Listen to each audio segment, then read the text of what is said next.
Welcome back everyone. Let's go ahead and talk about and compare the M1 iPad Pro against the iPad Air 4, aka the iPad Air of 2020. Now, both of these iPads are great if you have all the money in the world. Obviously, getting the M1 iPad Pro is probably the better way to go for a majority of you, but the iPad Air 4 is such a good value, and I really do think that may be the better value per dollar, but the iPad Pro with the M1 chip is a very, very good option, and I guess you have more options to choose from the M1 iPad Pro than the iPad Air 4. But if you want to pick up either one of these, links will be down in the description.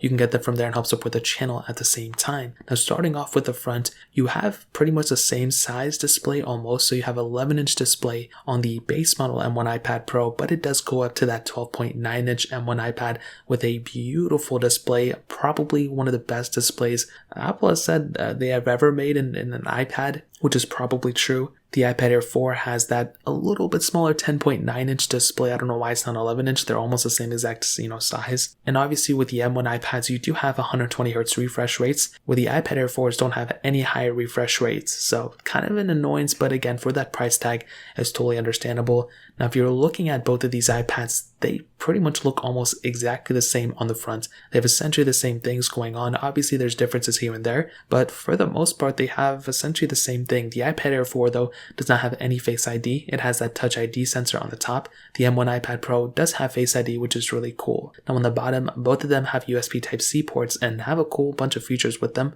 but the M1 iPad Pro's port is actually a Thunderbolt port, so you can go ahead and connect it to a Thunderbolt display if you want to, and I think that's a really awesome feature in and of itself. On the back, aluminum backs as well, and these are where the camera setups are, which we'll go ahead and hit on right now. So the iPad Pros, the M1s, both have dual camera setups with a LiDAR sensor, so a 12 megapixel wide, then a 10 megapixel ultra wide sensor, with the iPad Air 4 only has a single 12 megapixel wide angle lens.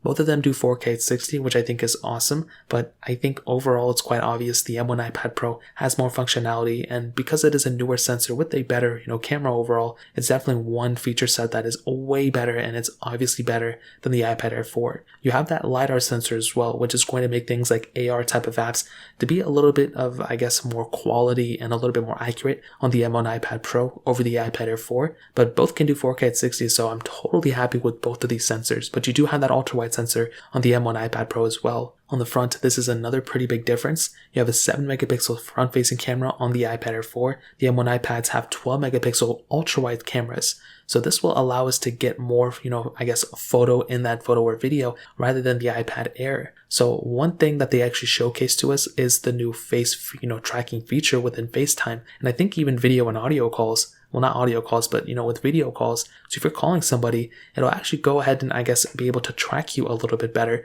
which is really awesome. The iPad Airs and no other iPad has that capability because no other iPad really has an ultra-wide sensor. So that is a massive difference right there, and probably one of my favorite things about the iPad Air 4, about the M1 iPad, that is quite obviously the best upgrade from any other iPad, before it. So in terms of that essentially covers up that specific area. Now, hitting on the longevity of both of these, this is where things are a little bit different. So because this iPad Air 4 has the A14 chip and the M1 iPad has the M1 chip, this probably tells me that for the future of all these iPads, they are probably going to be getting M1 chips at some point.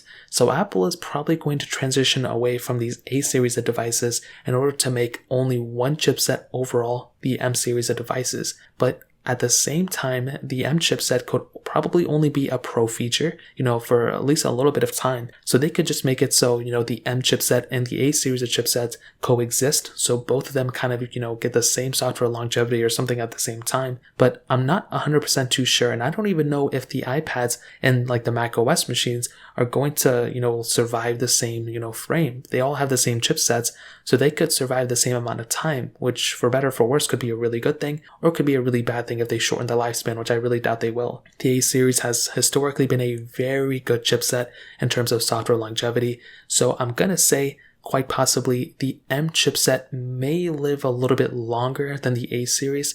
Again, I'm not 100% too sure. We've already seen for a lot of devices that Apple's been pushing out, a lot of them have these M series. So if they all get software updates for a long time, then that's awesome. But I'm not 100% too sure. So we'll kind of see how that goes over time. So I'll probably give the edge to the M1 chipset, to be honest. But another pretty interesting thing is that the M1 iPad actually on paper has a smaller battery than the iPad Air 4 for the 11-inch models. Now the 12.9-inch models have a bigger battery size, so keep that in mind. But for the base models, that's actually pretty interesting. You're probably going to be getting better battery life from the iPad Air 4 compared to the 11-inch model. But I think the 12.9-inch model is probably going to have the best battery life out of all these iPads from what I've seen. So take that as you will, but that's another pretty big thing that I saw between both of these iPads as well. So in terms of that essentially kind of covers up one of the bigger aspects and one of the bigger differences between both of these iPads. Now let's go and end it off with the performance. This was another big area because a lot of people want to see how an M1 chipset compares to an A14 chipset. And to be honest, both of these are actually very good performing devices, as most of you know. The A14, as far as I know, and this is so crazy, I've tested a couple of devices with A14 chips against the M1 chip, and so far from what I've seen, there isn't a crazy big difference in terms of just raw app opening and gameplay and all that stuff. The bigger difference that I'm going to be seeing is the RAM, size difference. So the A14, with the iPad Air 4 has 4 gigs of RAM. The M1 iPad Pro has 8 gigs of RAM, and it does go up to 16 gigs of RAM, which is crazy. And when you mix in that M1 chip, that is a crazy amount of RAM to have on that device. So you are essentially going to be getting a much better performing machine from the iPad Pro over the iPad Air 4. So that in and of itself is the biggest difference. But if we're talking about sheer app opening and, gameplay and, just like video editing and all that stuff, theoretically, from what I've seen, they are almost identical. They're almost the same exact thing. There are times where the M1 iPad Pro may be slower. There may be times where the iPad Air 4 may be slower. But if you're having all these gigantic apps open, things like Photoshop, things like, LumaFusion or whatever other apps you want to open, you are going to be getting a much better experience on the M1 iPad Pro because it does have more RAM. That is probably the biggest thing, as I mentioned before. You're going to be getting a much better performing machine from the M1 series than, the iPad Air 4 with its A14 series. So take that as you will, but that was another thing I saw. But from, the other perspective, if you have an iPad Air 4, that is still going to be a very fast performing machine. It's not because like the M1 chipset is out now, it's so much slower. That is not the case. You are going to be getting very fast machines from both. The M1 iPad is going to be the faster one, but the iPad Air 4 is a very good performing machine as well. And if I had either one, I would be happy, but I would be probably happier with the M1 iPad Pro, to be honest. So in terms of performance, that's kind of how I would sum up that specific aspect. And to kind of sum up this video and to answer the question, should you go and buy an iPad Air 4? Should you buy an M1 iPad? This is what I'll tell you. Like I mentioned before, if you have all the money in the world, getting the M1 iPad Pros are the better option. They're going to be more future-proofed in a way. They're going to have a lot more features. And I think overall, they're just a better bang. They're not a better bang for dollar, but they have a lot of capability that it just low-key kind of makes sense to buy the M1 iPad Pro over the iPad Air 4. Now on the flip side, I think the iPad Air 4 is the better value per dollar. You're probably going to be getting, more bang for your buck from an iPad Air 4, and the fact that they've already been out for a little bit longer goes to show that it's probably going to be even cheaper in the used market. So if you want, I would probably recommend looking at some, iPad Air 4s in the used market because they may actually be cheaper, mostly because people may be wanting to sell them to get the M1 iPads. I'm not too sure, but just know that is also, one little feature with the iPad Air 4 there. And I think, for all intents and purposes, all the other features, all raw features of an iPad, if you're a student or whatever, you're going to be doing roughly the same thing. If you're expecting to, have the iPad as your main device, like it's going to be, you're doing everything on it, video editing, and you need a lot of crazy stuff and you need a better camera, the M1 iPad is a no-brainer. It's